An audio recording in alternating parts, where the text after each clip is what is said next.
خصوصاً على افضلهم وخاتم النبیین محمد الامین وعلى آلہ وصحبہ اجمعین.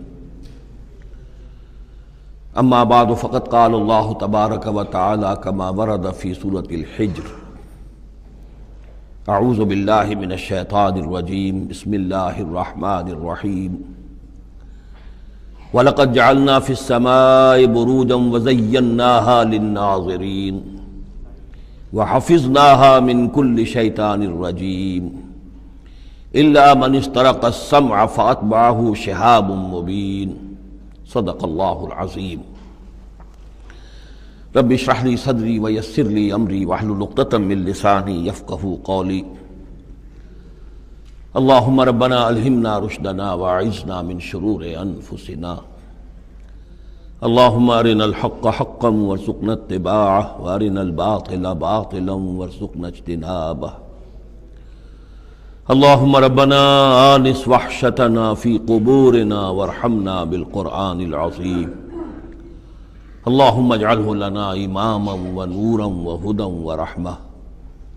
اللہم ذکرنا منہ ما نسینا وعلمنا منہ ما جہلنا وارزقنا تلاوتہ آناء اللیل وآناء النہار واجعلہ لنا حجتا یا رب العالمین. آمین.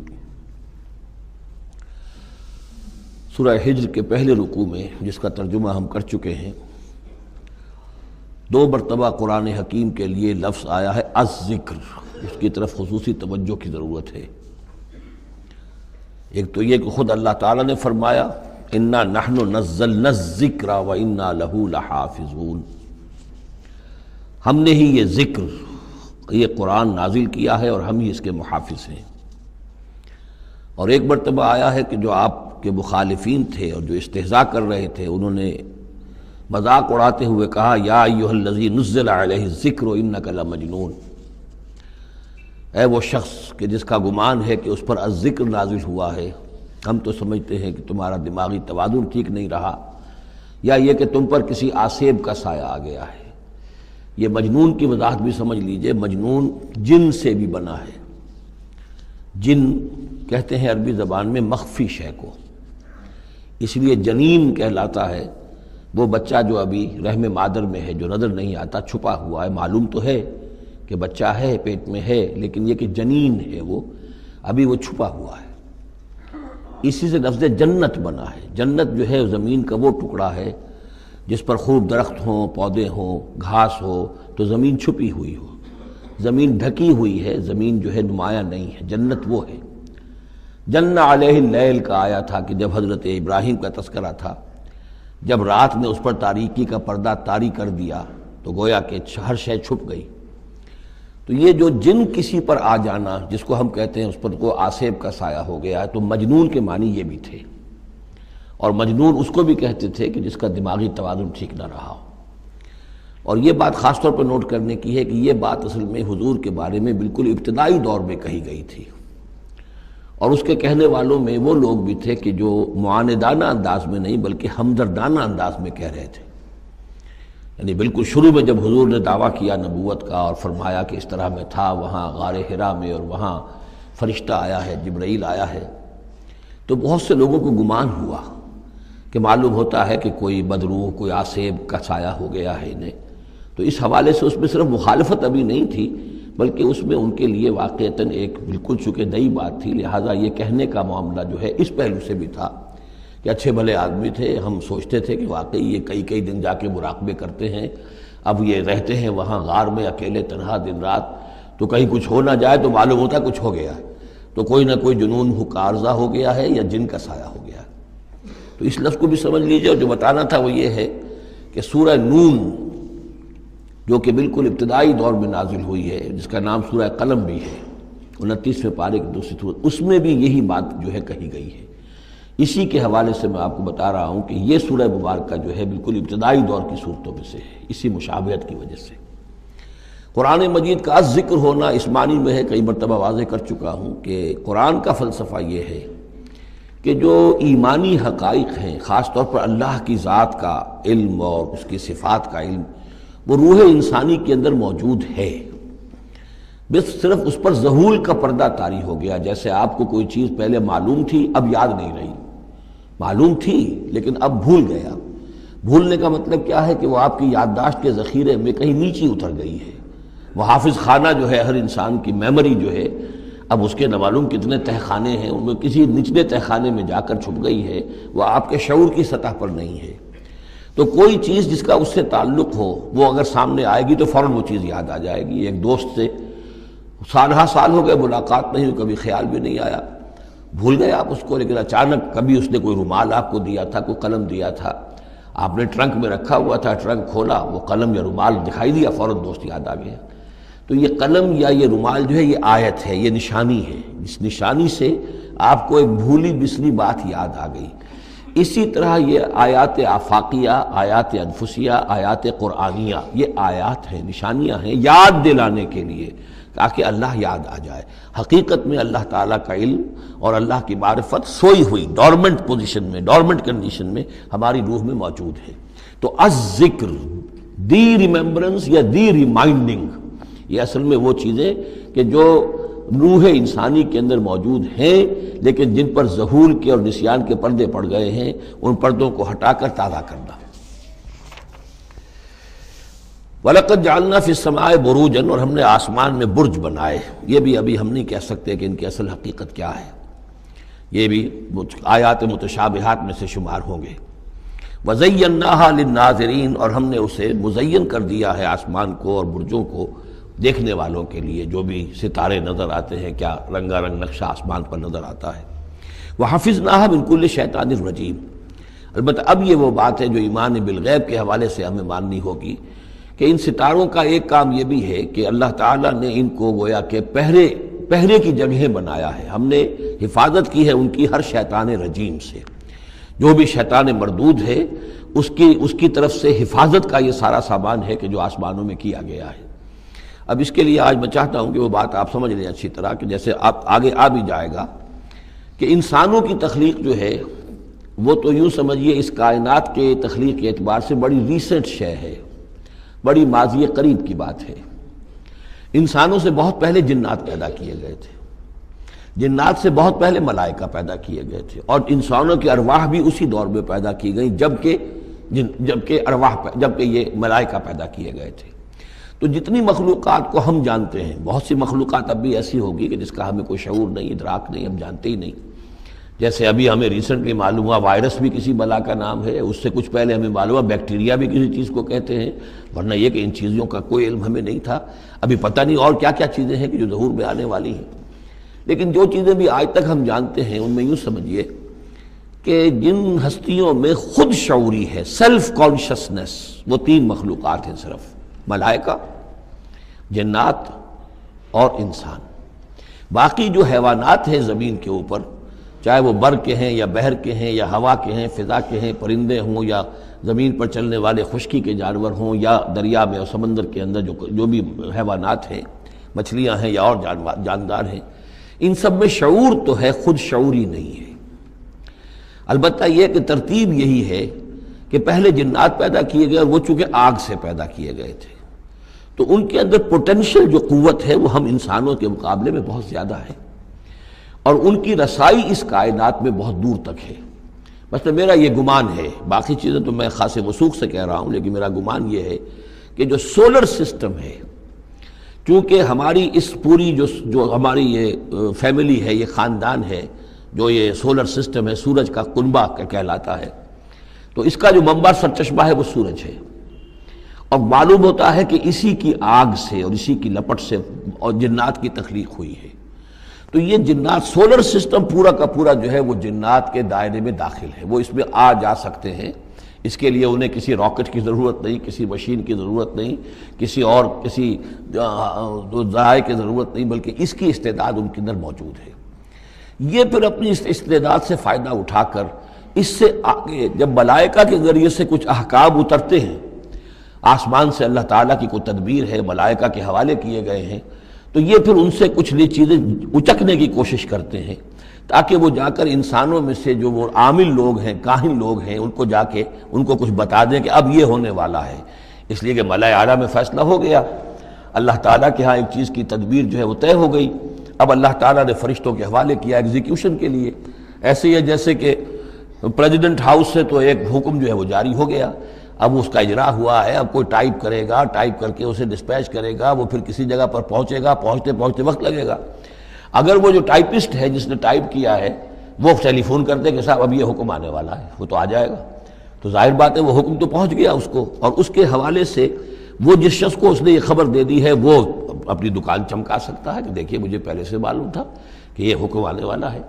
تو اس کائناتی حکومت کے اندر یہ سلسلہ ہے جس کے لیے کہ پھر اللہ تعالیٰ نے اس سولر سسٹم سے آگے کی جو بھی یونیورس ہے اس میں، یہ میرا گمان ہے جو میں عرض کر رہا ہوں اللہ عالم، اس میں ان جنات کو آگے بڑھنے سے روکنے کے لیے ان ستاروں کے اندر وہ میزائلز نصب کر رکھے ہیں کہ جب بھی کوئی جنات میں سے ادھر آگے ٹریس پاس کرنے کی کوشش کرتا ہے تو اس پر وہ میزائل پھینکا جاتا ہے، جس کو ہم شہاب ثاقب کہتے ہیں۔ یہ ہے پورا نظام کہ جو یہاں ہمارے سامنے آ رہا ہے۔ تو اس کی یہ حقیقت بہت حد تک تو یوں سمجھیے کہ ایمان بالغیب، کل من عند ربنا، ہمارے رب کی طرف سے ہے، ہم اس پر ایمان رکھتے ہیں، لیکن اب کسی نہ کسی حد تک یہ چیزیں جو ہے، جو بھی ہماری سائنٹیفک اب جو ارتقاء ہو رہا ہے، ترقی ہو رہی ہے، اس کے ساتھ کچھ نہ کسی درجے میں کورابوریشن ہو جاتی ہے۔ وَحَفِظْنَاهَا مِنْ كُلِّ شَيْطَانٍ رَجِيمٍ، اور ہم نے حفاظت کر لی ہے ان آسمانوں کی ان شیاطین سے کہ جو مردود ہیں۔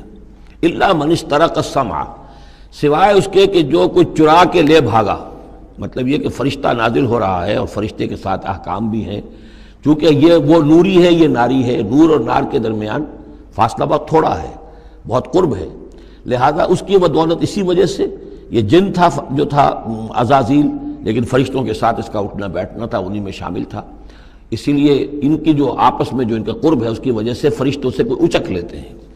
الا من استرق السمع، اگر کسی نے کوئی چیز سن لی اور سن کر وہ بھاگا، فاتبعہ شہاب مبین، تو اس کے پیچھے اس کا پیچھا کرتا ہے ایک انگارہ چمکتا ہوا۔ یہ مثائلز ہیں کہ جو اللہ تعالیٰ نے نصب کیے ہوئے ہیں۔ والارض مددناها، اور زمین کو ہم نے پھیلا دیا جیسے بستر پھیلایا جاتا ہے، والقینا فیہا رواسیہ، اور اس میں ہم نے لنگر ڈال دیے۔ یہ پہاڑ جو ہے قرآن مجید بار بار کہتا ہے کہ زمین کا جو سٹیبلائزنگ ایفیکٹ ہے ان پہاڑوں کا زمین کی حرکت کے دوران۔ فَأَنبَتْنَا فِيهَا مِنْ كُلِّ شَيْءٍ مَوْزُونٍ، اور اس میں ہم نے اگا دی ہر شے جو کہ بہت ہی اندازے سے ہے، یعنی یہ کہ جو بھی کوئی ایک شے بھی اگر ایک حد سے آگے بڑھ جائے تو وہ باقی ساری چیزوں کو ختم کر دے گی۔ بعض ایسی مچھلیاں ہیں کہ اگر ان کی جو ریپروڈکٹیو صلاحیت ہے، جتنے ان کے انڈے ہوتے ہیں وہ سب انڈے جو ہیں وہ مچھلیاں بن جائیں تو چند ہی سال کے اندر یہ زمین جو ہے اس سے کئی گنا حجم جو ہے وہ ایک مچھلی کی اولاد سے اور ایک مچھلی کی نسل سے وجود میں آ جائے گا۔ تو ایک کنٹرول کیا ہوا اللہ نے ہر شے کے اوپر، تمام چیزیں جو ہیں وہ ایک اندازے کے مطابق، ایک وزن کے ساتھ، ایک اندازے کے ساتھ اس دنیا میں چل رہی ہیں۔ بالکل شیء موزون، ہر چیز جو ہے وہ ایک اندازے اور وزن کے مطابق ہے۔ وجعلنا لکم فیہا معاش، اور ہم نے اس میں تمہارے لیے طرح طرح کے معاش کے سلسلے پیدا کر دیے۔ ومن لستم لہ برازقین، اور ہم تو ان کو بھی روزی کا سامان دیتے ہیں جن کو تم رزق نہیں دیتے۔ ایک تو یہ ہے کہ تمہارے پاس گھوڑا بندھا ہوا ہے، تمہیں فکر رہتی ہے چارہ اس کو دینا ہے، کچھ نہ کچھ دانہ ڈالنا ہے، لیکن کتنی مخلوقات ہماری ہے کہ تم نہیں ہو اس کو رزق دینے والے، ہم رزق پہنچا رہے ہیں۔ وَإِن مِّن شَيْءٍ إِلَّا عِندَنَا خَزَائِنُهُ، اور نہیں ہے کوئی شے مگر یہ کہ ہمارے پاس تو اس کے خزائن ہیں، لا متناہی، ہماری ریسورسز جو ہیں وہ یہ کہ لمیٹڈ نہیں ہے، لیکن وَمَا نُنَزِّلُهُ إِلَّا بِقَدَرٍ معلوم، ہم نہیں نازل کرتے اس میں سے مگر ایک اندازے کے مطابق کہ جو طے شدہ ہے۔ یعنی یہ کہ سٹور تو بہت بڑا ہے، لیکن یہ کہ سٹور سے جو ایشو ہوتا ہے اللہ تعالیٰ کے ہاں ہر چیز کا، تو اس کا ایشو ہونا جو ہے وہ اندازے کے مطابق ہے، ایک حساب کتاب کے ساتھ ہے، ورنہ جیسا کہ میں نے کہا کیوس ہو جائے۔ وَأَرْسَلْنَا الرِّيَاحَ لَوَاقِحَ، اور ہم نے بھیج دی ہوائیں، ہم بھیج دیتے ہیں ہوائیں جو بوجھل ہوتی ہیں یا بوجھل کرنے والی ہوتی ہیں۔ لواقحہ کا مفہوم پہلے تو یہ سمجھا جاتا تھا کہ چونکہ وہ بادلوں کو لے کر آتی ہے اس اعتبار سے، لیکن اب ادھر ایک اشارہ ہو رہا ہے جدید سائنس کے حوالے سے کہ پولن گرینز جو ہیں وہ بھی ہواؤں کے ذریعے سے آتے ہیں، اور وہ پھر آ کر پھولوں کو جب وہ وہاں فرٹیلائزیشن ہوتی ہے تو اس سے پھر وہ فصل بنتی ہے۔ تو ہوائیں جو ہیں وہ گویا کہ بار آور کرتی ہیں، اور اس طریقے سے یہ نباتاتی نظام چل رہا ہے۔ فَأَنزَلْنَا مِنَ السَّمَاءِ مَاءً، پھر ہم نے اتار دیا آسمان سے پانی، فَاسْقَيْنَاكُمُوهُ، پھر ہم نے وہ پانی تمہیں پلایا، تمہارے پینے کے لیے بندوبست کیا۔ وَمَا أَنْتُمْ لَهُ بِخَازِنِينَ، اور دیکھو تم اس کا سٹور نہیں کر سکتے، اس کا خزانہ نہیں بنا سکتے، کہاں سے کس طرح بناؤ گے خزانہ؟ واقعہ یہ ہے کہ یہ جو واٹر سائیکل ہے اس دنیا میں، یہ بھی اللہ تعالیٰ کے عظیم، یعنی سمجھیے کہ کرشموں میں سے اور اللہ کے معجزات میں سے بہت بڑا معجزہ ہے کہ یہ جو ہمارے پہاڑوں کے اوپر اتنے بڑے بڑے گلیشیئرز ہیں، یہ کیا ہے؟ یہ واٹر سٹوریج ہے، ٹینکس ہے۔ یہیں سے تو پانی ہے جو آ رہا ہے نیچے، وہ پگھل رہا ہے سب دھوپ سے، اور پھر وہ ندی نالوں سے ہو کے دریاؤں میں آیا، اور دریاؤں سے ہوتا ہوا زیر زمین سوتوں میں سے بھی گزر رہا ہے۔ وہ آپ نے کہیں پمپ سے نکال لیا، کہیں کنواں کھود لیا، پھر وہ پانی سارا کا سارا سمندروں کے اندر پہنچ گیا، ڈرین ہو گیا، پھر سمندر سے اب یہاں پر وہ ہو رہا ہے کہ دھوپ کی تمازت سے اب اس کی وہ بخارات بن رہے ہیں، اور وہ بخارات اوپر جا رہے ہیں، پھر وہ واپس جا رہا ہے، پھر وہ جو اوور ہیڈ ٹینکس ہیں وہ پھر جو ہے ریپلینش ہو رہے ہیں، وہ ساری جو کمی ہو گئی تھی پھر نئی برف پڑ گئی ہے، نیا سٹور۔ یہ جو نظام ہے اللہ کا، اور یہ واٹر سائیکل سے ہی زندگی قائم ہے۔ مبدأ حیات پانی ہے، مادہ تخلیق حیوانات کا، جو اس دنیا کے حیوانات ہیں ان کا مادہ تخلیق مٹی ہے، مادہ تخلیق جنات کا آگ ہے، مادہ تخلیق انسانی ارواح اور ملائکہ کا نور ہے، لیکن مبدأ حیات جو ہے، حیات انسانی جو ہے یہاں پر، یا حیات حیوانی جو زمین کی ہے، اس پلینٹ کے اوپر جو زندگی ہے، اس کا مبدأ پانی ہے، اس حیات کا۔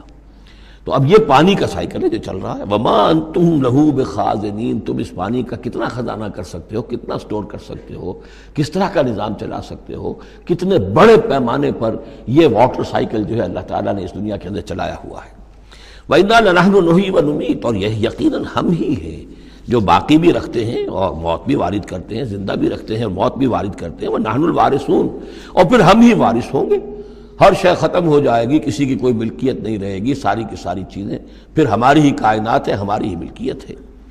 وَلَقَدْ عَلِمْنَا الْمُسْتَقْدِمِينَ مِنْكُمْ وَلَقَدْ عَلِمْنَا الْمُسْتَأْخِرِينَ، ہمارے علم میں سے ہے کون لوگ تم میں سے آگے بڑھیں گے۔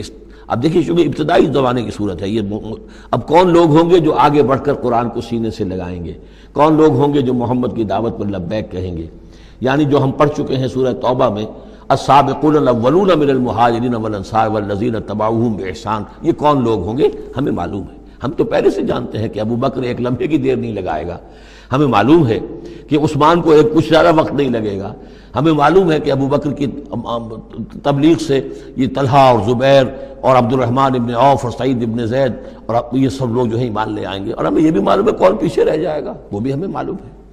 وَلَقَدْ عَلِمْنَا الْمُسْتَقْدِمِينَ مِنْكُمْ وَلَقَدْ عَلِمْنَا الْمُسْتَأْخِرِينَ وَإِنَّ رَبَّكَ هُوَ يَحْشُرُهُمْ، اور پھر آپ کا رب ان سب کو جمع کرے گا۔ إِنَّهُ حَكِيمٌ عَلِيمٌ، یقیناً وہ کمال حکمت والا اور علم رکھنے والا ہے۔ اب جو اگلا رکوع آ رہا ہے سورہ مبارکہ کا، یہ اس اعتبار سے بڑا اہم ہے کہ اس میں تخلیق انسانی کے ضمن میں ایک بڑی ثقیل اصطلاح استعمال ہوئی ہے، اور یہ ثقیل اصطلاح 3 مرتبہ آئی ہے۔ اب ظاہر بات ہے کہ قرآن مجید جو ہے اگر اس طرح کی کوئی شکل اختیار کرتا ہے تو کوئی نہ کوئی حکمت اور ضرورت اس کی پشت پر ہوتی ہے۔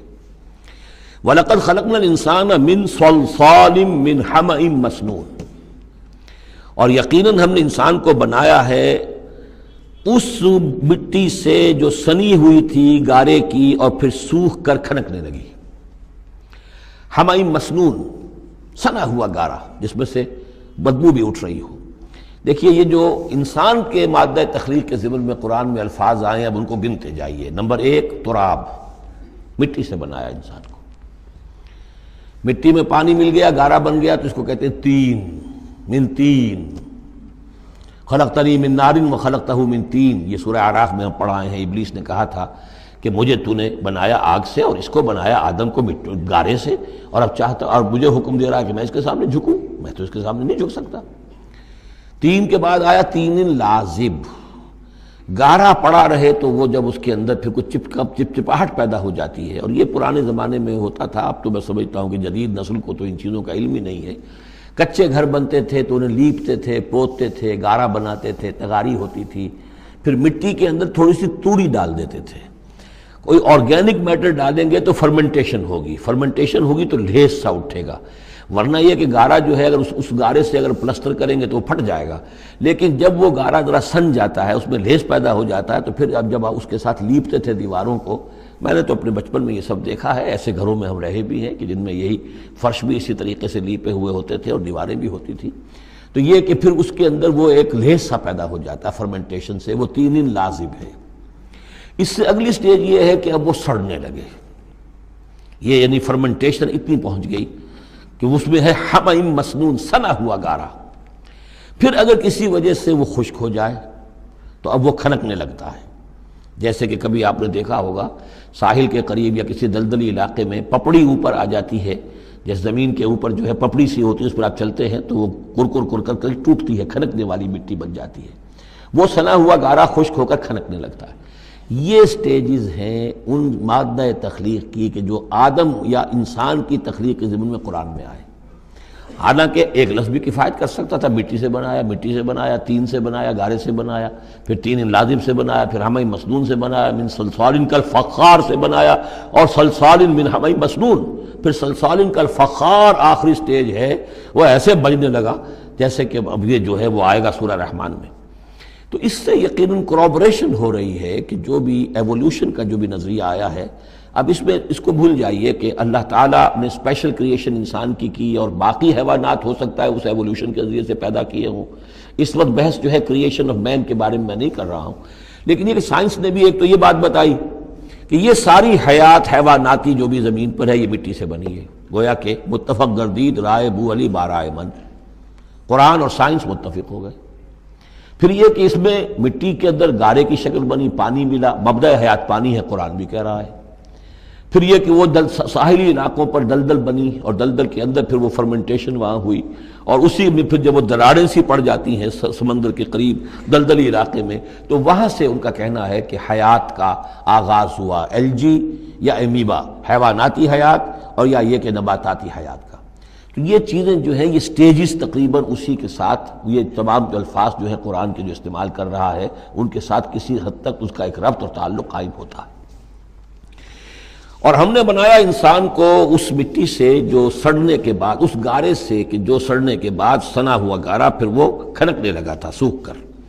وَالْجَانَّ خَلَقْنَاهُ مِن قَبْلُ، اور جنات کو ہم نے پیدا کیا تھا پہلے، من نار السموم، لو کی آگ سے. اب یہ سموم سے مراد کیا ہے؟ بعد سموم آپ نے سنا ہوگا، وہ تیز لو جو آیا کرتی تھی صحراؤں میں آتی ہے، آگ جھلک دینے والی گرم ہوا. تو اصل میں ایک ہوتا ہے جیسے کہ یہ بھی ہم نے فزکس میں پڑھا تھا، جن لوگوں نے تھوڑی بہت فزکس پڑھی ہوگی FSC میں، کہ یہ جو شعلہ ہوتا ہے فلیم کا ایک حصہ وہ ہوتا ہے جو نظر آتا ہے، لیومینس، وہ نظر آتا ہے، اس کے اندر حرارت کم ہوتی ہے، اور ایک انویزیبل جو ہوتا ہے اس کے گرد حالہ جو نظر نہیں آتا، اس میں ہوتی ہے تیزی شدید جو ہوتی ہے، سب سے زیادہ ٹیمپریچر جو ہوتا ہے وہ اس میں ہوتا ہے کہ جو اس کا حصہ نظر نہیں آتا. اس حصے سے آگ کی اس لو کی لپٹ سے یا لو کی لپٹ سے جو بھی اسے کہیں، اس سے ہم نے جنات کو پیدا کیا. لیکن یہ سمجھ لیجئے کہ اس سے جنات پیدا کیے گئے لیکن وہ آگ نہیں ہے. ہم مٹی سے پیدا کیے گئے لیکن مٹی نہیں ہے. اب ایک یہ کہ قلب ماہیت ہو چکی ہے، ہمارا جو یہ پروٹوپلازم ہے، جو ہمارے ٹیشوز ہیں، باڈی ٹیشوز، وہ مٹی تو نہیں ہے، اگرچہ سورس مٹی ہے، بنے مٹی سے ہیں، لیکن اب مٹی نہیں ہے. دوبارہ اگرچہ پھر یہ گل سڑ کر مٹی ہو جائیں گے، اس وقت مٹی نہیں ہے. اسی طریقے سے جنات آگ سے بنائے گئے لیکن آگ نہیں ہے، ہاں ان کا مادہ تخلیق آگ ہے. اور دوسرا یہ معلوم ہو گیا کہ وہ انسانوں کی تخلیق سے بہت پہلے پیدا کیے گئے. وَإِذْ قَالَ رَبُّكَ لِلْمَلَائِكَةِ إِنِّي خَالِقٌ بَشَرًا مِّن صَلْصَالٍ مِّنْ حَمَإٍ مَّسْنُونٍ، اور یاد کرو جب کہ کہا تھا آپ کے رب نے فرشتوں سے کہ میں بنانے والا ہوں ایک بشر اس کھنکناتے ہوئے سنے ہوئے گارے سے. پھر وہی الفاظ من صلصال من حمأ مسنون، ثقیل لفظ ہے، ثقیل اصطلاح ہے. اور یہاں خاص طور پر نوٹ کیجئے کہ لفظ آدم نہیں آیا، بشر بنانے لگا ہوں. کہیں بھی قرآن مجید میں جہاں یہ تخلیق کے ابتدائی مراحل بیان ہوتے ہیں لفظ آدم کہیں نہیں ملے گا آپ کو، سوائے وہ ایک آیت میں نوٹ کرا چکا ہوں سورہ آل عمران کی، کہ عیسیٰ کی مثال بھی اللہ کے نزدیک آدم کی سی ہے، خلقہ من تراب ثم قال له کن فیکون.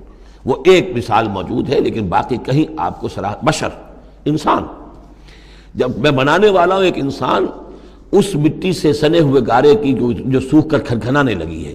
فَإِذَا سَوَّيْتُهُ، جب میں اس کا تسویہ کر لوں. تخلیق کے بعد تسویہ ہوتا ہے، جیسے کسی شے کا ایک ہیولہ بن گیا پھر اس کی نوک پلک سنواری جاتی ہے.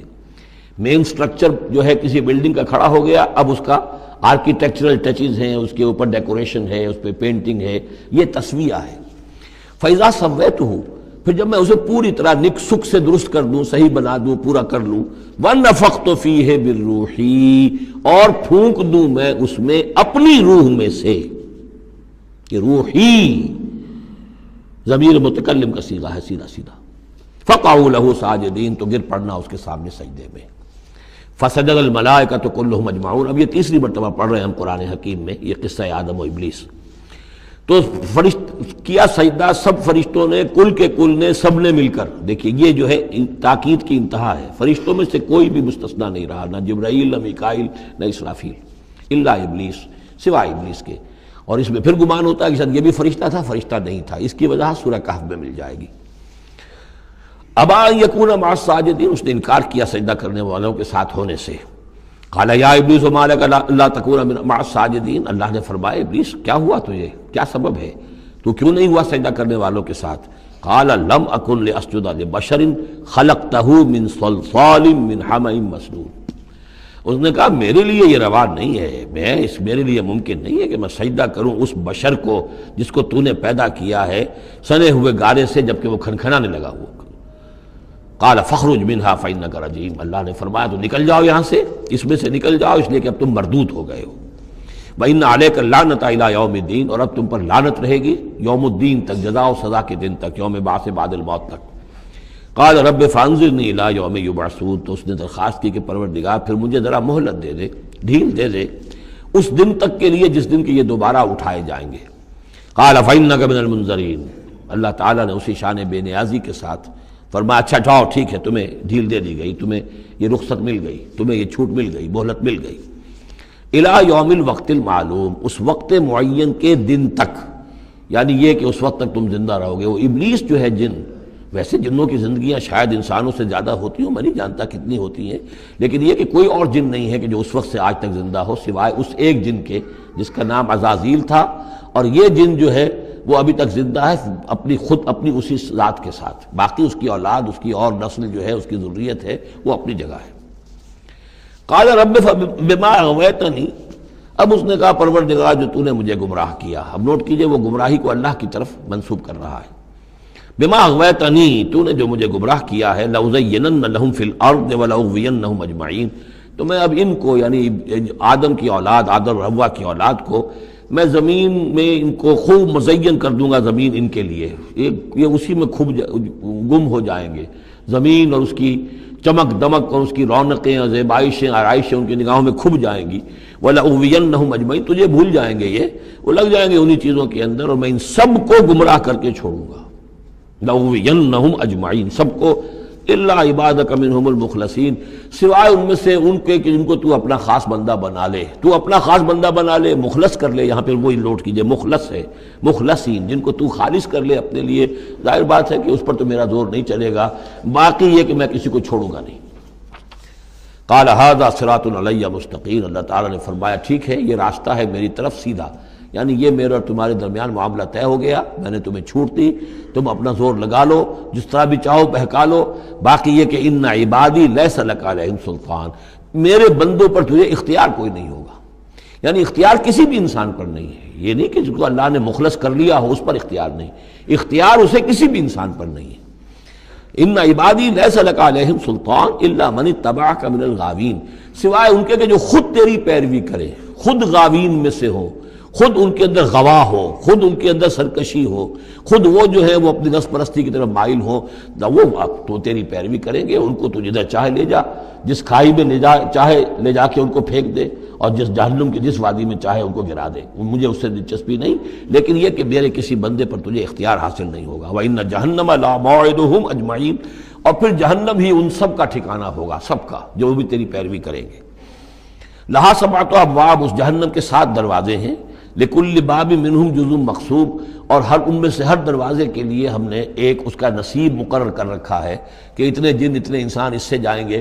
ہو سکتا ہے کہ وہ بڑے بڑے کبیرہ گناہوں کے حوالے سے کہ یہ لوگ جو ہیں جو ان گناہوں میں ملوث ہوں گے وہ اس دروازے سے جائیں گے، جو ان گناہوں میں ملوث ہوں گے وہ اس سے جائیں گے، واللہ اعلم۔ ان المتقین فی جنات وعیون، اب وہی سائملٹینیس کنٹراسٹ کہ جب جہنم والوں کا تذکرہ ہوا تو متقین کا بھی، اور جو اہل تقوی ہوں گے فی جنات وعیون، وہ ہوں گے جنتوں میں، باغات میں اور چشموں میں، ادخلوها بسلام آمنین، ان سے کہا جائے گا داخل ہو جاؤ ان باغات میں پورے امن کے ساتھ، کوئی خوف نہیں، کوئی اندیشہ نہیں۔ وَنَزَعْنَا مَا فِي صُدُورِهِم مِّن غِلٍّ، یہ مضمون پہلے بھی آ چکا ہے، اور ہم نکال دیں گے ان کے دلوں میں سے جو کچھ قدورت ہوگی، اہل ایمان کی آپس میں کوئی شکوہ، کوئی شکایت، کسی سے کوئی تکدر ہو، کوئی غل ہو، وہ ہم نکال دیں گے۔ عَلَىٰ سُرُرٍ مُتَقَابِلِينَ، وہ بیٹھے ہوئے ہوں گے تختوں کے اوپر ایک دوسرے کے آمنے سامنے۔ جب کسی سے ناراضگی ہو تو آدمی آنکھیں چار نہیں کرتا بلکہ نظر چڑا جاتا ہے، لیکن جب کوئی ایسی بات نہیں، دل صاف ہے، تو آمنے سامنے بیٹھ کے باتیں کریں گے، سینگ آئی ٹو آئی۔ متقابلین لا یمسہم فیہا نصب، انہیں نہیں پہنچے گی اس میں نہ تو کوئی تکان، وما ہم منہا بمخرجین، نہ پھر وہ اب اس سے نکالے جائیں گے۔ جب اہل جنت میں داخل ہونے کے بعد کسی کا وہاں سے نکلنے کا امکان نہیں۔ نبئ عبادی، اے نبی میرے بندوں کو بتا دیجئے، انی انا الغفور الرحیم، کہ میں یقیناً غفور ہوں، رحیم ہوں۔ میری اصل شان تو یہ ہے، لیکن وَأَنَّ عَذَابِي هُوَ الْعَذَابُ الْعَلِيمُ، میری ایک دوسری شان بھی ہے، اور وہ یہ ہے کہ میرا عذاب تو وہ بھی بہت دردناک عذاب ہے۔ لہذا کوئی آدمی جو ہے وہ نڈر نہ ہو جائے، نچنت نہ ہو جائے، وہ میری مغفرت کی امید بھی رکھے، میری رحمت سے آس بھی لگائے رکھے، لیکن یہ کہ میرے عذاب سے ڈرتا بھی رہے۔ بین الخوف والرجاء، یہ کیفیت رہنی چاہیے۔ وَنَبِّئْهُمْ عَنْ ضَيْفِ ابراہیم، اور ذرا ان کو بتا دیجئے حالات ابراہیم کے جو مہمان آئے تھے ان کے بارے میں، وہی جو پہلے ہم پڑھ چکے ہیں سورہ ہود میں۔ اِذْ دَخَلُوا عَلَيْهِ فَقَالُوا سَلَامًا، جب وہ داخل ہوئے حضرت ابراہیم کے ہاں مکان پہ آئے، انہوں نے کہا سلام۔ قَالَ إِنَّا مِنْكُمْ وَجِلُونَ، تو حضرت ابراہیم نے کہا کہ ہمیں تو تم سے کچھ خوف آ رہا ہے، آپ لوگ کون ہیں، ذرا اپنی آئیڈینٹی بتائیے۔ قَالُوا لَا تَوْجَلْ إِنَّا نُبَشِّرُكَ بِغُلَامٍ عَلِيمٍ، انہوں نے کہا کہ نہیں ڈریے نہیں، ہم تو آپ کو ایک بڑے صاحب علم بیٹے کی بشارت دینے آئے ہیں۔ قَالَ بَشَّرْتُمُونِي عَلَىٰ أَن مَّسَّنِيَ الْكِبَرُ فَبِمَ تُبَشِّرُونَ، تو حضرت ابراہیم نے فرمایا کہ یہ کیا بشارت آپ مجھے دے رہے ہیں، اس کے باوجود، علی یہاں علی الرغم کے معنی میں، اس کے باوجود کہ مجھ پر بڑھاپا طاری ہو چکا ہے، تو ذرا سوچ سمجھ کے بشارت دیجیے، کوئی غلطی تو نہیں لگی ہے آپ کو۔ قالوا بشرناک بالحق، ان کا نہیں، ہم نے بشارت آپ کو دی ہے حق کے ساتھ، قطعی اور حقیقی بات ہے، شدنی امر ہے، یہ ہو کر رہنے والا ہے۔ فلا تکن من القانتین، تو اے ابراہیم آپ تو پھر نا امید لوگوں میں سے تو نہ ہو جائیے، مایوس نہ ہو جائیے۔ قال ومن یقنط من رحمت ربہ الا الضالون، تو حضرت ابراہیم نے کہا کہ ہاں یہ بات تو آپ صحیح کہہ رہے ہیں، اللہ تعالیٰ کی رحمت سے مایوس تو صرف وہی ہو سکتے ہیں جو گمراہ ہوں۔ اللہ کی قدرت، اللہ کی رحمت، عین بڑھاپے میں اللہ مجھے اولاد دے دے، 87 برس کی عمر میں بیٹا دے دے، جیسے اس نے حضرت یحییٰ کی والدہ کو، جو کہ بالکل بانجھ رہی ساری عمر، اور حضرت زکریا جو ہیں بہت بوڑھے ہو چکے تھے، اسی طریقے سے معاملہ یہاں بھی ہوا ہے۔ قال فما خطبکم ایھا المرسلون، اب انہوں نے پوچھا کہ اے فرشتادو، اے جو بھیجے گئے ہو، ایلچی ہو، تمہارا کیا معاملہ ہے، یعنی کس قدر جا رہے ہو، کیا قصد ہے، کیا ارادہ ہے۔ قالوا انا ارسلنا الی قوم مجرمین، ان کا کہ ہمیں بھیجا گیا ہے ایک مجرم قوم کی طرف، الا آل لوط، سوائے آل لوط، لوط کے گھر والوں کو، اس کے گھر والوں کو تو ہم بچا لیں گے، انا لمنجوہم اجمعین، ان سب کو ہم بچا لیں گے، نجات دیں گے، الا امرأتہ، اس میں بھی ایک استثناء ہے، سوائے اس کی بیوی کے، قدرنا انہا لمن الغابرین، ہم نے یہ اندازہ کر لیا ہے، یہ اندازہ ہے کہ وہ جو ہے پیچھے رہنے والوں میں سے ہوگی۔ فلما جاء آل لوط المرسلون، تو جب یہ لوط کے گھر پہنچے یہ فرشتادے بھیجے ہوئے اللہ کی طرف سے ایلچی جو آئے تھے، قال انکم قوم منکرون، وہی بات حضرت لوط نے فرمائی کہ آپ لوگ کچھ اجنبی سے لوگ ہیں، میں آپ کو جانتا نہیں، آپ کون لوگ ہیں، کہاں سے تشریف لائے ہیں۔ قالوا بل جئناک بما كانوا فیہ یمترون، ان کا نہیں بلکہ ہم تو وہ شے لے کر آئے ہیں آپ کے پاس جس کے بارے میں یہاں کے رہنے والوں کو شک تھا۔ آپ جب کہتے تھے کہ تم باز نہیں آؤ گے، ان خبیث فعل کو نہیں ترک کرو گے، شرک سے باز نہیں آؤ گے تو تم پر اللہ کا عذاب آئے گا، یہ اس میں شک کرتے تھے، مذاق اڑاتے تھے، اب وہ شے ہم لے کر آئے ہیں۔ وَأَتَيْنَاكَ بِالْحَقِّ وَإِنَّا لَصَادِقُونَ، اب ہم اللہ تعالیٰ کے آخری فیصلے کے ساتھ، قطعی اور شدنی فیصلے کے ساتھ آئے ہیں، اور ہم سچے ہیں، جو بات ہم کہہ رہے ہیں وہ درست ہے۔ فَأَسْرِ بِأَهْلِكَ بِقِطْعٍ مِّنَ اللَّيْلِ، تو آپ اپنے گھر والوں کو لے کر نکل جائیے رات کے ایک حصے میں، کہ ابھی رات باقی ہو، صبح ہونے سے پہلے پہلے نکل جائیے، وَاتَّبِعْ أَدْبَارَهُمْ، اور آپ بھی ان کے پیچھے پیچھے جائیے، وَلَا يَلْتَفِتْ مِنْكُمْ أَحَدٌ، اور کوئی آپ میں سے پیچھے مڑ کر اب دیکھے نہیں، یعنی کوئی دوستی، کوئی یاد آ رہی ہو، کوئی تعلقات اب جو ہے وہ ستا رہے ہوں دل کو۔ وَامْضُوا حَيْثَ تُؤْمَرُونَ، اور اب چلے جائیے وہاں جہاں آپ کو حکم ہوا ہے۔ وَقَضَيْنَا إِلَيْهِ، اور یہ بات ہم نے اس کو بتا دی، یہ فیصلہ ہم نے کنوے کر دیا اسے، ذالک الامر، یہ فیصلہ، ان دابر ہؤلاء مقطوع مصبحین، کہ ان لوگوں کی جڑ صبح ہوتے ہی کاٹ دی جائے گی، یعنی یہ کہ اس پوری قوم کو تہس نہس کر دیا جائے گا، دونوں شہر جو ہیں نسیہ منسیہ کر دیے جائیں گے، یہاں کوئی ایک متنفس بھی نہیں بچے گا۔ وجاء اہل المدینہ یستبشرون، اور اب آئے لوگ وہ دوڑے ہوئے بدماش لوگ جو ہیں وہ خوشیاں مناتے ہوئے آئے کہ بڑے خوبصورت لڑکے جو ہیں آج مہمان ہو کر آئے ہیں لوط کے ہاں، تو ہمارے لیے بڑا اچھا موقع ہے۔ قال ان ہؤلاء ضیفی فلا تفضحون، حضرت لوط نے ان سے کہا یہ دیکھو میرے مہمان ہیں، مجھے رسوا نہ کرو، واتقوا اللہ ولا تخزون، اللہ کا تقوی اختیار کرو اور میری بے آبروئی مت کرو۔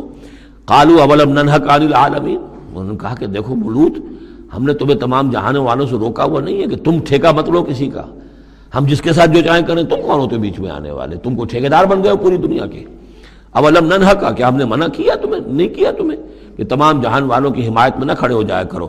قال ہؤلاء بناتی ان کنتم فاعلین، ان کا یہ میری بیٹیاں حاضر ہیں، اگر تمہیں کچھ کرنا ہی ہے تو یہ کہ ظاہر اللہ تعالیٰ نے تمہارے لیے جو جوڑے بنائے ہیں تو وہ تو عورتیں ہیں، تو وہ ہے، میں عرض کر چکا ہوں، اس سے مراد یہ بھی لی گئی ہے کہ میری قوم کی جو یہ بیٹیاں ہیں تمہارے گھروں میں پڑی ہیں جن کو تم نے چھوڑا ہوا ہے، اصل میں تو تمہارے لیے اللہ تعالیٰ نے وہ فطری راستہ بنایا تھا، یا یہ کہ انہوں نے اتمام حجت کے لیے، جس کو کہتے ہیں پنجابی میں برے کو گھر پہنچانا، یا آخری بات بھی کہی ہو کہ میں ایسا ہی اگر کوئی معاملہ ہے تو کوئی دو بڑے سردار جو ہیں انہیں کہا ہو کہ میں اپنی بیٹیوں کا نکاح تم سے کیے دیتا ہوں، تمہیں اگر کوئی اس طرح کی کوئی حاجت ہے۔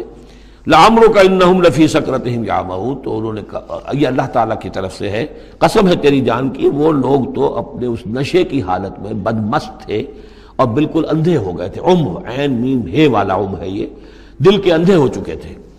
فاخذتہم الصیحۃ مشرقین، تو پھر انہیں آ پکڑا ایک چنگھاڑ نے اجالا ہونے کے وقت۔ مشرق، یہ مشرق نہیں ہے مشرق ہے، مشرق ہے اجالے کی جگہ، صبح جہاں سے نکلتی ہے وہ مشرق ہے، شرق کے معنی جو ہے اصل میں وہ روشنی ہے، تو اسی سے یہ مشرقین، صبح ہونے کا وقت، سورج نکلتے وقت جب اجالے کا وقت ہوا تو ان کو ایک چنگھاڑ نے آ پکڑا۔ فجعلنا عالیہا سافلہا، تو ہم نے اس کے اوپر والے حصے کو نچلا بنا دیا، یعنی تل پٹ کر دیا، وہ گری، پوری بستی جو ہے وہ اٹھا کر پٹک دی گئی کہ چھتیں نیچے اور اس کی جو بنیادیں تھیں وہ اوپر۔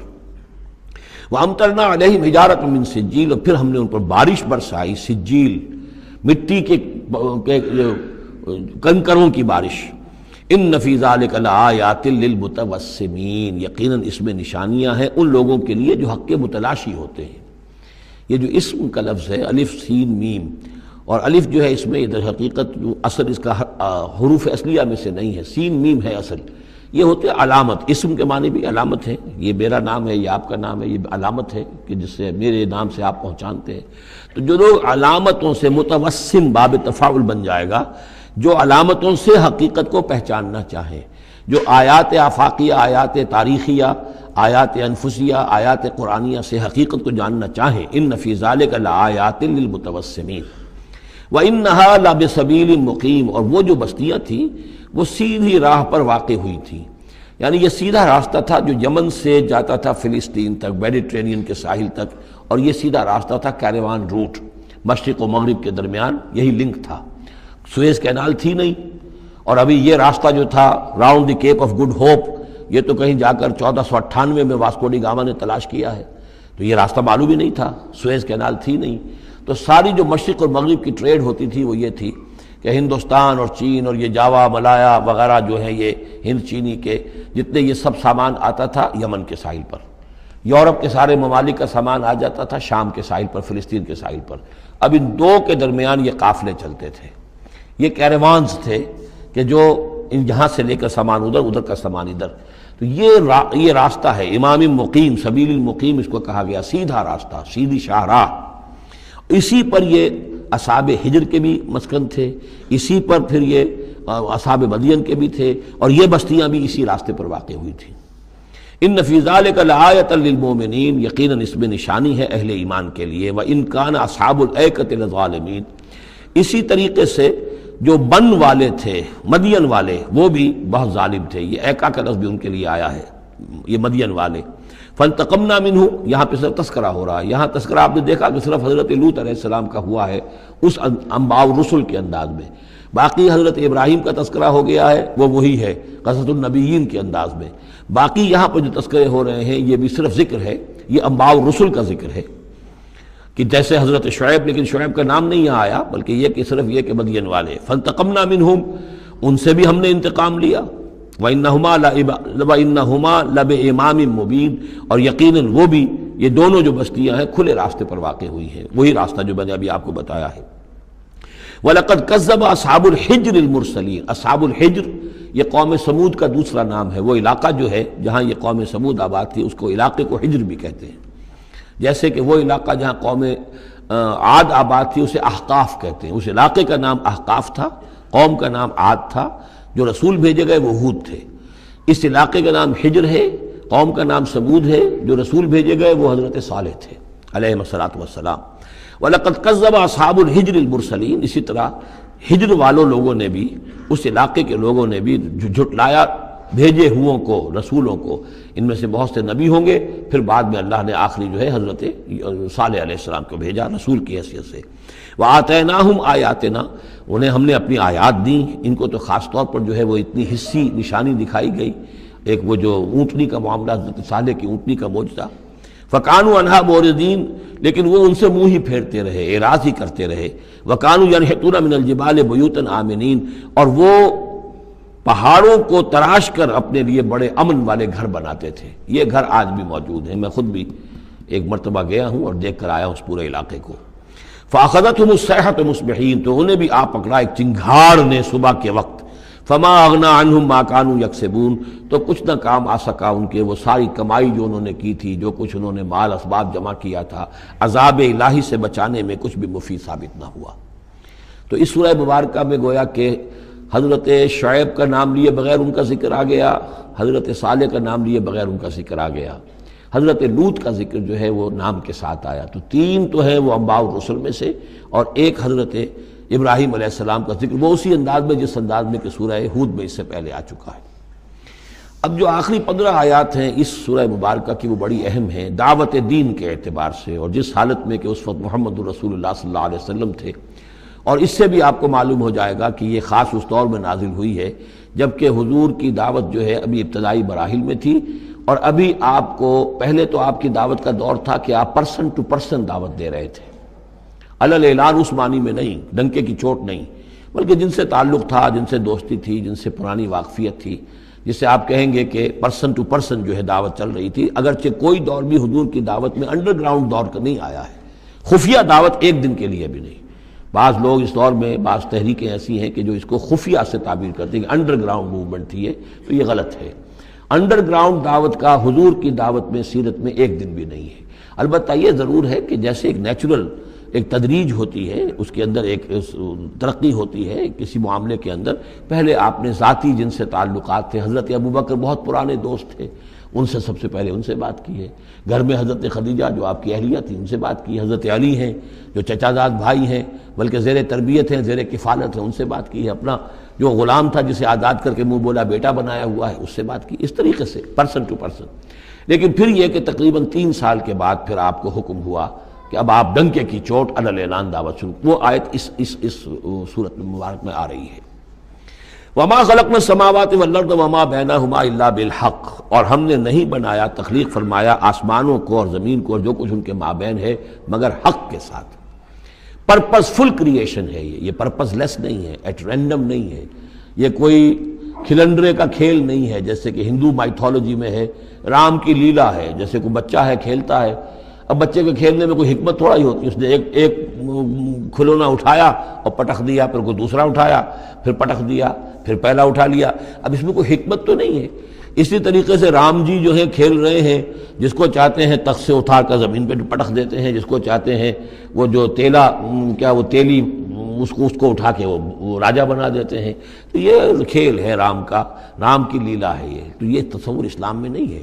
یہ کائنات کی تخلیق بالحق ہے. ربنا ما خلقت ھذا باطلا سبحانک فقنا عذاب النار. تیری ذات اس سے بہت اعلیٰ اور ارفع ہے، پاک ہے کہ تیرے بارے میں یہ گمان کیا جائے کہ تو نے یہ کائنات ایسے ہی بنا دی کھیلنے کے لیے، اور یہ کوئی آپ تیرا مشغلہ ہے نہیں. وما خلقنا السماوات والارض وما بینہما الا بالحق وان الساعۃ لآتیۃ. اس حق کا فیصلہ یہ ہے، اس حق کا منطقی نتیجہ یہ ہے کہ قیامت آ کر رہے، اس لیے کہ باقی تمام چیزیں تو انسانوں کے لیے پیدا کی گئی ہیں، ان کی ساری توجہ یہی ہو جائے گی انسان کاہے کے لیے پیدا کیا گیا، اور خاص طور پر انسان میں جو اخلاقی حص رکھی گئی ہے۔ By very nature, by his very nature he knows this is good this is evil, یہ جو اس کے اندر ایک شعور ہے، ایک تمیز ہے، یہ ایول ہے یہ گڈ ہے، یہ اچھا ہے یہ برا ہے۔ اب اس کا نتیجہ کیا نکل رہا ہے؟ یہاں تو الٹے نتیجے نکلتے ہیں، بہت سے اچھے لوگ جو ہیں انہیں فاقے آ رہے ہوتے ہیں، اور بہت بدماش جو ہیں وہ یہاں پہ عیش کر رہے ہوتے ہیں۔ تو یقیناً کوئی اور زندگی ہونی چاہیے، اور یقیناً کوئی دن ہونا چاہیے کہ جس میں بھرپور حساب کتاب ہو جائے، نیکوکاروں کا حساب کتاب ہو جائے، اور پھر ان کی زندگی ایسی ہو کہ بھرپور صلہ انہیں ان کا مل سکے، اور بدکاروں کی بدکاریوں کا حساب کتاب ہو جائے، اور پھر ایسی زندگی ہو، ایسا نظام ہو کہ انہیں پوری سزا مل سکے۔ تو یہ گویا کہ حق کا تقاضا ہے۔ وما خلقنا السماوات والارض وما بینہما الا بالحق وان الساعۃ لآتیۃ، قیامت آ کر رہے گی۔ فاصفح الصفح الجمیل، تو اے نبی آپ ذرا ابھی خوبصورتی کے ساتھ درگزر سے کام لیجئے، یعنی یہ کہ یہ مجرم کہیں بھاگ کے نہیں چلے جائیں گے، ہماری پکڑ سے نکل نہیں جائیں گے، قیامت آئے گی، یہ کافر کردار کو پہنچ جائیں گے۔ ابھی آپ ذرا تحمل کیجئے، صبر سے کام لیجئے۔ فاصفح الصفح الجمیل، ابھی ہماری مرضی اس میں ہے کہ ہم ان کی رسی دراز کریں، یہ جو کچھ کہہ رہے ہیں برداشت کر لیجئے، سن لیجئے، سنا انسنا کر لیجئے، یہ جو آپ صبر کریں گے اس سے آپ کے درجات بلند ہوتے چلے جائیں گے۔ لیکن فوری طور پر آپ کے دل میں اگر یہ خیال پیدا ہونے بھی لگے بربنائے طبع بشری کہ انہیں سزا ملنی چاہیے، یہ بدبخت مجھے کیا کہہ گیا ابھی، یہ مجھے پاگل کہہ گیا، اور یہ مجھے جو ہے ساحر کہہ گیا یا مسحور کہہ گیا، نہیں، فاصفح الصفح الجمیل، ابھی ذرا آپ خوبصورتی کے ساتھ چشم پوشی کیجئے، نظر انداز کیجئے۔ ان ربک هو الخلاق العلیم، یقیناً آپ کا رب جو ہے وہ وہی ہے جو پیدا کرنے والا ہے، خلاق ہے، اور ظاہر بات ہے جس نے پیدا کیا ہے وہ جانتا بھی ہے۔ سورہ ملک میں ہم پڑھیں گے الا یعلم من خلق وهو اللطیف الخبیر، کیا اسی کے علم میں نہیں ہوگا جس نے پیدا کیا ہے؟ وہ تو جانتا ہے ہر شے کو۔ اب یہ گھڑی جس نے بنائی ہے اسے تو معلوم ہے اس میں کون کون سا پرزہ ہے، کہاں کہاں ہے، اس کے اپنے ہاتھ کا اس کے اندر جو ہے ٹکایا گیا ہے، میں واقف نہیں ہوں اس کے اندر کیا کچھ ہے، لیکن گھڑی کا بنانے والا تو جانتا ہے۔ الا یعلم من خلق، کیا وہی نہ جانے گا جس نے پیدا کیا؟ وہو الخلاق العلیم، وہ تو خلاق العلیم ہے۔ وَلَقَدْ آتَيْنَاكَ سَبْعًا مِنَ الْمَثَانِي، دل جوئی کے لیے حضور سے فرمایا، اور ہم نے آپ کو دی ہیں وہ 7 آیتیں جو آپ کا وظیفہ ہیں، دوہرا دوہرا کر پڑھتے رہا کیجئے، دوہرا دوہرا کر پڑھتے رہا کیجئے۔ اس پر تقریباً اجماع ہے امت کا کہ اس سے مراد ہے سورہ فاتحہ، 7 آیتیں جو بار بار پڑھی جاتی ہیں۔ اب آپ دیکھیے کہ ہر شخص جو نماز پڑھتا ہے دن میں کتنی مرتبہ سورہ فاتحہ پڑھ رہا ہے، ہر نماز میں کتنی مرتبہ پڑھ رہا ہے، دوہرا دوہرا کر یہ آیت جو ہے، جیسا کہ ہم نے جب سورہ فاتحہ ہم پڑھ رہے تھے، من لم یقرأ بفاتحۃ الکتاب لا صلاۃ لمن لم یقرأ بفاتحہ، اس کی کوئی نماز ہی نہیں ہے، نماز کا جزو لازم ہے۔ بلکہ قسمت الصلاۃ بینی و بین عبدی نصفین والی حدیث میں نے آپ کو سنائی، حدیث قدسی، تو وہ تو اصل الصلاۃ ہے ہی سورہ فاتحہ۔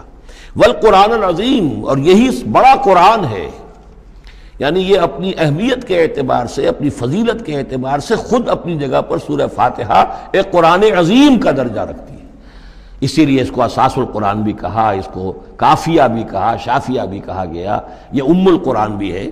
وَلَقَدْ آتَيْنَاكَ، اے نبی ہم نے اتنی بڑی بڑی دولتیں آپ کو دی ہیں۔ یہ کیوں گنایا جا رہا ہے یہ ذرا آگے آپ کو معلوم ہو جائے گا، کیونکہ بہرحال حضور کو یہ احساس ہوتا تھا یا نہیں ہوتا تھا، دیکھنے والوں کو تو احساس ہوتا تھا۔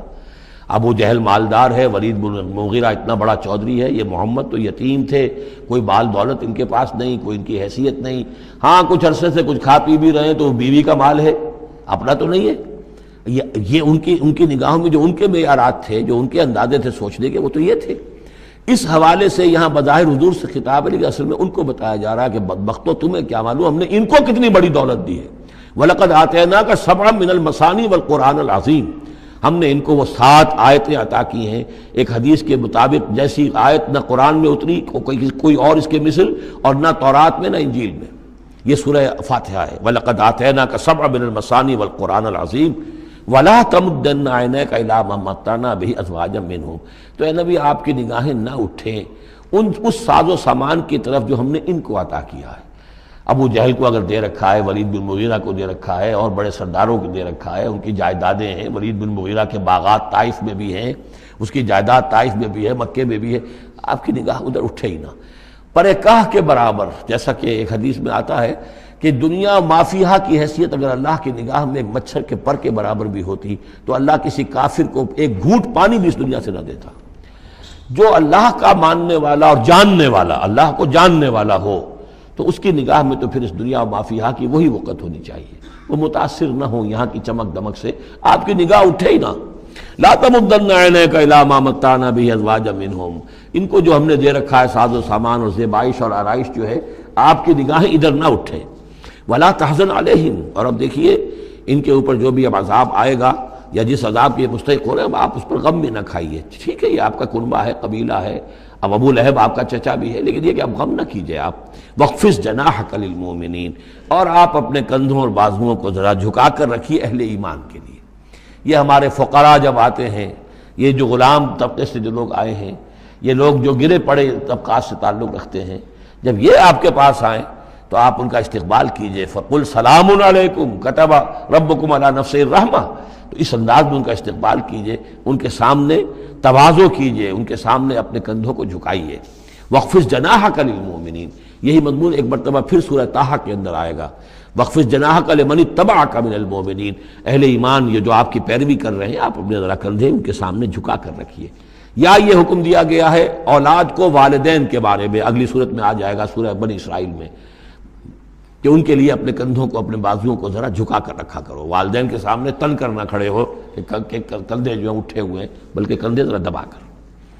وَاخْفِضْ جَنَاحَكَ لِلْمُؤْمِنِينَ وَقُلْ إِنِّي أَنَا النَّذِيرُ الْمُبِينُ، اور کہہ دیجئے کہ میں تو صرف خبردار کرنے والا ہوں، کھلم کھلا خبردار کرنے والا، میری اس کے سوا کوئی ذمہ داری نہیں ہے۔ كَمَا أَنزَلْنَا عَلَى الْمُقْتَسِمِينَ، جیسے کہ ہم نے نازل کیا ہے ان پر کہ جنہوں نے تقسیم کر لیا ہے، الذین جعلوا القرآن عزین، قرآن کو انہوں نے بوٹلیاں بنا لیا ہے، اس کو توڑ کے ٹکڑے کر دیا ہے۔ اب اس کے اندر دو رائے ہیں، ایک تو یہ کہ اس قرآن سے مراد یہی قرآن ہے، اور مذاق اڑایا کرتے تھے لوگ، یہ جو بھی تھے ابو جہل اور اس کے ساتھی، بھائی فلاں صورت تو میری ہے، وہ تمہیں لے جاؤں گا، وہ فلاں صورت جو محمد کہتا ہے وہ تم لے جانا، وغیرہ وغیرہ، آپس میں وہ تقسیم کرتے تھے ہنسی مذاق میں۔ تو اس حوالے سے انہوں نے قرآن کو بوٹیاں بنا کر اپنے اندر تقسیم کرنا شروع کر دیا ہے۔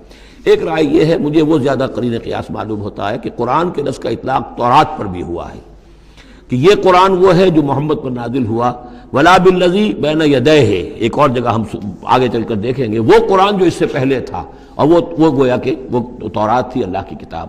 تو جس طریقے سے تورات کے ٹکڑے ٹکڑے کر دیے تھے یہود نے، اور قراطیسا تجعلونہ قراطیسا تبدونہا وتخفون کثیرا، یہ ہم پڑھ چکے ہیں سورہ انعام کی آیت نمبر 91 میں، تو جیسے کہ ٹکڑے ٹکڑے کر کر اور کچھ حصہ ظاہر کیا کچھ چھپایا، تو ان دونوں کی رائے ہے وہ میں نے آپ کے سامنے پیش کر دی۔ فَوَرَبِّكَ لَنَسْأَلَنَّهُمْ أَجْمَعِينَ، تو تیرے رب کی قسم اے محمد صلی اللہ علیہ وسلم، ان سب کو ہم جمع کر کے رہیں گے۔ اما نسألنهم اجمعین، ہم ان سے پوچھ کر رہیں گے، یہ لفظ وہی آ گیا ہے فَلَنَسْأَلَنَّ الَّذِينَ أُرْسِلَ إِلَيْهِمْ وَلَنَسْأَلَنَّ الْمُرْسَلِينَ، یہ جو سورہ اعراف کی آیت نمبر 6 تھی، ہم لازماً پوچھ کر رہیں گے ان سے بھی جن کی طرف رسولوں کو بھیجا گیا، اور ان سے بھی کہ جن کو رسول بنا کر بھیجا گیا۔ فَوَرَبِّكَ لَنَسْأَلَنَّهُمْ أَجْمَعِينَ، تو آپ کے رب کی قسم ہم ان سب سے پوچھ لیں گے، حساب کتاب لے لیں گے، یہ تھوڑے سے وقت کی بات ہے، آپ ذرا صبر کیجئے۔ اما کانوا یعملون، جو کچھ کہ یہ کر رہے تھے، فاصدع بما تؤمر، یہ ہے وہ آیت۔ اب ڈنکے کی چوٹ علی الاعلان کہیے جس چیز کا آپ کو حکم ہوا ہے۔ یہ جب حکم آیا حضور کو تو پھر آپ کوہ صفا پر کھڑے ہوئے، اور پھر آپ نے وہاں، اگرچہ ظاہر بات ہے کہ اس کا کوئی امکان نہیں تھا کہ آپ ننگے ہو جاتے، لیکن جو وہاں کا رواج تھا وہ یہ تھا کہ اگر کسی شخص کے پاس کوئی ایسی خبر آتی تھی کہ فلاں قبیلے کے لوگ جو ہیں آج رات ہمارے اوپر حملہ کریں گے، شب خون ماریں گے، اب کیسے لوگوں کو بتائیں؟ کوئی کمیونیکیشن ماس میڈیا تو ہے نہیں، کیسے خبر دیں، کیا کریں؟ تو وہ یہ کرتا تھا کہ وہ شخص کپڑے اتار کے مادرزاد برہنہ ہو کر کسی اونچی جگہ کھڑا ہو جاتا تھا، تاکہ ہر طرف سے لوگ دیکھ لیں کہ ایک ننگا آدمی کھڑا ہے۔ نذیر عریان کہتے تھے اسے، ننگا خبردار کرنے والا۔ اب جہاں تک اس کی آواز جا رہی ہے آواز لگاتا تھا وا صباحا، ہائے وہ صبح جو آنا چاہتی ہے، آیا چاہتی ہے، اس لیے کہ صبح کے وقت ہوتے تھے حملے، یہ جس کو آج کل آپ کہتے ہیں small hours of the morning, وہ بہت غفلت کا وقت ہوتا ہے آدمی کا، صبح رات کے 2-3 بجے جو ہے ٹھنڈی ٹھنڈی نیند آئی ہوتی ہے، اس وقت وہ آتے تھے، حملہ کرتے تھے، لوٹ مار کرتے تھے، قتل کرتے تھے اور بھاگ جاتے تھے۔ تو وا صباح، ہائے وہ صبح جو آیا چاہتی ہے۔ تو اب لوگ دوڑتے تھے کہ بھائی کہاں کی خبر آئی ہے، کون ہے، کون سا قبیلہ ہے، کس کے بارے میں اطلاع ہے، اطلاع صحیح ہے غلط ہے، تو یہ ان کا رواج تھا۔ تو حضور نے یہ کیا، صرف ایک چیز اس میں سے نکال دی، ننگے ہونے کا سوال نہیں تھا معاذ اللہ، لیکن آپ بھی کھڑے ہو گئے کوہ صفا پر، وَصَبَاحَا کا نعرہ لگایا۔ اب لوگ آئے دوڑے، کوئی خبر دی ہے، محمد دینا چاہتے ہیں، کوئی بات ہے بڑی اہم، کوئی بات ہے۔ وہاں آپ نے پھر اپنی دعوت پیش کی۔ تو اسی مجمع میں پھر ابو لہب نے کہا تھا تبا لک لہذا جمعتنا، تمہارے لیے ہلاکت ہو، ہمیں اس کام کے لیے جمع کیا تھا، ہم اپنے بڑے بڑے اہم کاموں میں لگے ہوئے تھے۔ وہ مہاجن تھا، کہیں مہاجنی سود اپنا لین دین کا حساب کر رہا ہوگا بیٹھا ہوا، میں وہ سب چھوڑ کر آیا ہوں کہ کوئی خاص اہم بات تم نے بتانی ہے، لیکن تم نے یہ کیا کیا؟ تو یہ ہے وہ واقعہ، اور اس سے معلوم ہو جاتا ہے کہ یہ سورہ مبارکہ جو ہے اسی دور کی، ابتدائی دور کی ہے۔ فَاصْدَعْ بِمَا تُؤْمَرُ وَأَعْرِضْ عَنِ الْمُشْرِكِينَ، تو اب ڈنکے کی چوٹ کہیے اب، جو کہ آپ کو حکم دیا گیا ہے، اور ان مشرکوں سے اعراض کیجئے، پرواہ نہ کیجئے ان کی۔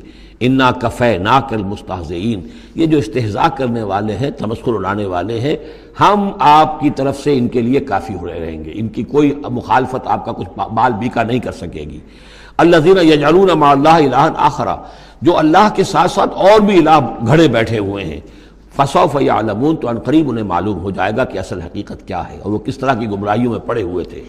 اب وہ آیت آ گئی جس کا کئی مرتبہ میں حوالہ دے چکا ہوں، اور سورہ انعام میں خاص طور پر وَلَقَدْ نَعْلَمُ، اے نبی ہمیں خوب معلوم ہے، أَنَّكَ يَضِيقُ صَدْرُكَ بِمَا يَقُولُونَ، کہ جو کچھ یہ لوگ کہہ رہے ہیں اس سے آپ کا سینہ بھجتا ہے۔ کسی نے پاگل کہہ دیا، کسی نے مجنون کہہ دیا، آصیب کا سایہ آ گیا، کوئی ہمدردی کے انداز میں آ کے کہتا ہے۔ عتبہ ابن ربیعہ ایک دفعہ آیا، چونکہ وہ بزرگ تھا، خاندان کا معمر آدمی تھا، بھتیجے میرے بڑے تعلقات ہیں عاملوں سے بھی، کاہنوں سے بھی، واقعی اگر کوئی تم پر کوئی سایہ ہو گیا ہے، کوئی بری روح کوئی آ گئی ہے تو مجھے بتا دو، میں بلا کے لے آؤں گا، علاج کرا دوں گا تمہارا۔ اب کوئی کچھ کہہ رہا ہے، کوئی کچھ کہہ رہا ہے، کسی نے کہا شاعر ہے، کسی نے کہا کہ ایک انہوں نے غلام پکڑ کے رکھا ہوا ہے، عجمی غلام، اسے کمرے میں بند کیا ہوا اپنے گھر کے اندر، اور وہ عالم ہے بہت بڑا جو پورے پچھلی کتابوں کا جاننے والا، اس سے ڈکٹیشن لیتے ہیں اور پھر آ کر ہم پر دھونس جماتے ہیں کہ یہ اب وحی آئی ہے۔ تو یہ ساری باتیں سنتے تھے حضور صلی اللہ علیہ وسلم، تو آپ کو تکلیف پہنچتی تھی، کوفت ہوتی تھی۔ وَلَقَدْ نَعْلَمُ، اے نبی یہ نہ سمجھیے کہ ہمیں اندازہ نہیں ہے کہ آپ کو کوفت ہو رہی ہے، آپ کو تکلیف ہو رہی ہے، آپ کا سینہ بھیجتا ہے۔ وَلَقَدْ نَعْلَمُ أَنَّكَ يَضِيقُ صَدْرُكَ بِمَا يَقُولُونَ، کہ جو کچھ یہ لوگ کہہ رہے ہیں اس سے آپ کا سینہ بھیجتا ہے۔ فَسَبِّحْ بِحَمْدِ رَبِّكَ، بس اپنے رب کے حمد میں اور تسبیح میں لگے رہیے، تسبیح کیجئے اپنے رب کی حمد کے ساتھ، اسی سے آپ کے دل کو سکون ہوگا، اطمینان ہوگا، اسی سے یہ کہ آپ کے لیے استقامت اور صبر کے راستے جو ہیں وہ کھلتے چلے جائیں گے۔ وَقُم مِّنَ السَّاجِدِينَ، اور سجدہ کرنے والوں میں ہو جائیے، آپ سجدہ کیجئے، تسبیح کیجئے، حمد کیجئے، اپنے رب کے ساتھ تعلق مع اللہ ہے کہ جو ان تمام سختیوں کو آپ کے لیے آسان کر دے گا۔ جتنا اللہ سے اپنے اس قلبی اور ذہنی رشتے کو مضبوط سے مضبوط تر بنائیں گے، اتنی ہی یہ تمام چیزیں جو ہیں آپ پر ہلکی ہوتی چلی جائیں گی۔ وَاعْبُدْ رَبَّكَ حَتَّىٰ يَأْتِيَكَ الْيَقِينُ، اور اپنے رب کی بندگی میں، پرستش میں لگے رہیے یہاں تک کہ وہ یقینی بات آ جائے۔ اور وہ یقینی بات کیا ہے؟ جو یقینی شے ہے، شدنی ہے، موت، یعنی یہ کہ تا دم آخر دم فارغ مباش، اندری رہ میں تراش و میں خراش، آخری وقت تک اس بندگی میں اپنے لگے رہیے، جو بھی آخری موت جب تک آ جائے، یا موت سے مراد یہ بھی ہو سکتا ہے یقین سے، یقینی بات اللہ کی مدد آ جائے، اللہ کی طرف سے غلبہ حاصل ہو جائے اور اللہ تعالیٰ کی نصرت آ جائے، اللہ کا فیصلہ آ جائے، لیکن عام طور پر گمان یہی ہے کہ اس سے مراد موت ہے۔ وَاعْبُدْ رَبَّكَ حَتَّىٰ يَأْتِيَكَ الْيَقِينُ، اور اپنے رب کی بندگی اور پرستش میں لگے رہیے یہاں تک کہ وہ یقینی شے وقوع پذیر ہو جائے۔ بارک اللہ لی ولکم فی القرآن العظیم ونفعنی وإیاکم بالآیات والذکر الحکیم۔